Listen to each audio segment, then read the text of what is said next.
This video clip explains how you can tell us if you need to access an entry created for you by someone else in the Register of Persons Holding a Controlled Interest in Land, otherwise known as RCI. We will run through an example scenario and then we will begin our submission. In our example, Margaret appointed a solicitor to act on her behalf in matters relating to the RCI. Margaret's solicitor created an entry for her as a recorded person on the register. Going forward, Margaret wishes to manage her own entry. You can use the Tell Us section on the RCI homepage to let us know if you need to access a submission created for you. You will need to log in with your RCI public user account. If you've not created a public user account yet, and you need help with how to do this, you can find information on this in our guidance articles, including a short walkthrough video. For our example, we'll begin with Margaret, the recorded person. She is logged into the RCI service with her public user account. After selecting Tell Us, you'll see a summary of the information you'll need to provide.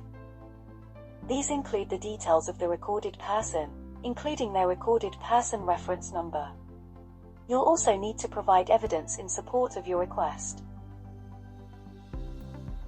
You can request access to an entry created for you by someone else, or you can tell us if you need to submit on behalf of others.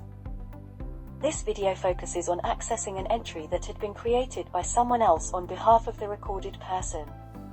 So we'll select I am or my organization is the recorded person. We have a separate video on how you can tell us if you need to create an entry on behalf of someone else, which you can find in the Help and Support video tutorial section on our knowledge base. The first question will ask if the recorded person has a reference number. A recorded person reference number is allocated when an entry is created for the recorded person for the first time. As we're trying to access an existing entry, we must select Yes and enter the reference number before continuing. You will also have to confirm the recorded person's name. You'll then have to provide the reason for requesting access to the recorded person entry. This may be, for example, because of changes due to power of attorney, or if an entry was created by an appointed agent. In our example, Margaret's solicitor created her original entry, so we are going to select that the entry was created by an appointed agent. Finally, you'll have to upload evidence in support of your request. Examples of documents to upload include power of attorney, email or letter from the solicitor that made the original entry, or minutes of a board meeting. You can upload up to 10 documents in one of the acceptable file formats, such as PDF, doc or JPEG. Each document can be up to 10 megabytes in size. Documents must not be password protected. You can preview or remove the documents before you make your submission. Once you have attached all the required evidence, you can confirm your submission. You will not be able to change or remove the documents once it is submitted to us.